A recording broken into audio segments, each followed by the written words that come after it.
उसने शादी के 10 साल बाद तक भी अपनी पत्नी को अपनी जान से भी ज्यादा प्यार करा। लेकिन उसी पत्नी ने अपने पति को मौत के मुंह में धकेल दिया। ना कोई लड़ाई था, ना कोई झगड़ा था, बस एक फोन कॉल और सब कुछ खत्म हो गया। क्या थी उसकी पत्नी की असली सच्चाई?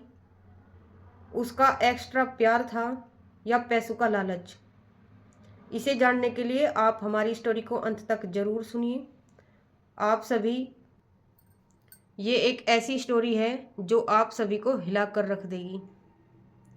रवि और प्रिया की शादी 10 साल पहले हुई थी, जिनके अभी 2 बच्चे भी थे छोटे छोटे, और इनकी घर गृहस्थी बहुत ही अच्छी चल रही थी। रवि उसी शहर में छोटी सी कंपनी में काम कर रहा था और पार्ट टाइम भी काम कर रहा था, क्योंकि कुछ ज़्यादा पैसे आ जाए तो फैमिली और ज़्यादा खुश होवे, घर गृहस्थी और अच्छी तरह चले। जितनी उस पर मेहनत हो सके थी उतनी वो कर रहा था, ताकि उसके बीवी बच्चे अच्छी तरह घर में रह सके। इधर प्रिया भी खूब अच्छे से अपना घर चला रही थी, बच्चों को पढ़ा लिखा रही थी, सब काम बहुत ही अच्छे तरीके से चल रहा था, एक परफेक्ट फैमिली थी।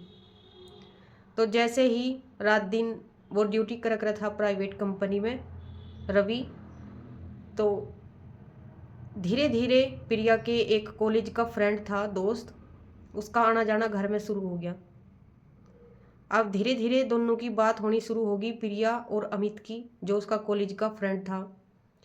दोनों की धीरे धीरे बात होनी शुरू होगी, फिर मुलाकात होने लगी, वीडियो कॉल होने लगी, धीरे धीरे एक दूसरे में नज़दीकियां बढ़ने लगी और ये नज़दीकियां उनकी प्यार में बदल गई।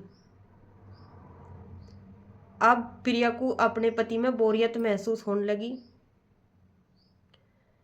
ऐसे ही कुछ दिन बीतते रहे, दोनों का प्लान बना कि ऐसे कब तक चलेगा, ऐसे छुप छुप कर हम नहीं मिल सकते, कभी ना कभी तो रवि को पता ही चलेगा। अगर मैं, प्रिया ने सोचा, अगर मैं रवि को तलाक दे दूं तो फिर उसकी प्रॉपर्टी मेरे हाथ नहीं लगने की। उसे पैसों का भी लालच था, रवि की प्रॉपर्टी का भी लालच था। तो उन्होंने रवि को अपने रास्ते तय हटाने का प्लान बनाया और यहीं से ही शुरू होता है इस कहानी का एक खौफनाक प्लान। उन दोनों ने प्लान बनाया कि हम उसे ड्यूटी पर से बुला के रवि को, और उसे खाने में नींद की गोली दे देंगे और उसे एक एक्सीडेंट दिखाऊंगी। तो ऐसे ही प्रिया ने बहुत ही ज़्यादा अच्छे तरीके से फ़ोन पर बात करी रवि से और उसे घर बुलाया, और जो भी खाना उसे पसंद था उसकी पसंद का खाना बनाया, उसमें नींद की गोली दे दी उसे, ताकि उसे खाने खाते ही नींद आ जा। तो बिल्कुल उनके प्लान के मुताबिक काम हो रहा था। रवि ने खाना खाया और खाना खाने के बाद उसे नींद आ गई। बच्चे छोटे थे, उन्हें इतना ज़्यादा कुछ पता नहीं था कि क्या था हमारे घर में चल रहा। तो उन्होंने रात के टाइम उसे एक गाड़ी में, मतलब अपनी गाड़ी में लिटाया और लेकर चल दिए। पीछे अमित की एक और गाड़ी थी।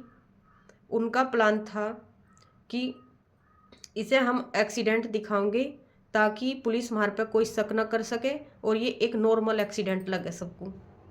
तो अमित की जो गाड़ी थी पीछे से, उसने धकेल दिया उसे खाई में, उस गाड़ी को, और बिल्कुल एक्सीडेंट दिखा दिया।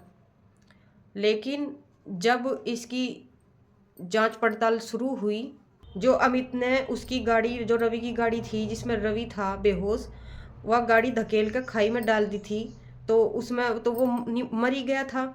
जब पुलिस ने इसकी जांच पड़ताल करी तो देखने से तो बिल्कुल ऐसा लग रहा था कि गाड़ी खाई में जा गिरी और जिससे रवि की मौत होगी। लेकिन सच्चाई कुछ और ही थी।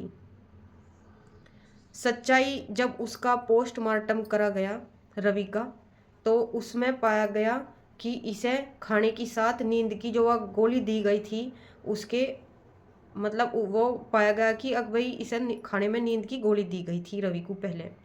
और जहाँ हाईवे पे कैमरे लग रहे थे, सीसीटीवी कैमरे, उन सब में साफ साफ क्लियर हो गया कि इस नंबर की गाड़ी थी और इस नंबर की गाड़ी ने पीछे से धक्का दिया, जिससे रवि की गाड़ी खाई में जा गिरी।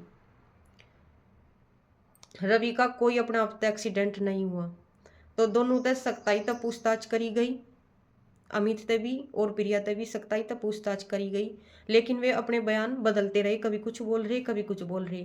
बाद में जब उनसे कड़ाई से सख्ती सख्ती तक पूछा गया तो उन्होंने एकदम सच सच बता दिया कि हमने अपने रास्ते तक हटाने का प्लान तैयार करा था रवि को, क्योंकि हम एक दूसरे तक प्यार करे थे। इस तरह हमने इस घटना को अंजाम दिया।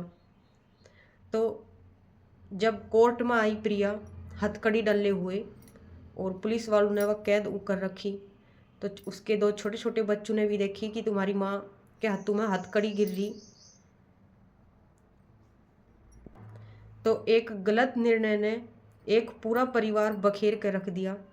कितनी अच्छी फैमिली थी और एक गलत सोच और गलत निर्णय के कारण पूरी की पूरी फैमिली पूरा परिवार तबाह हो गया।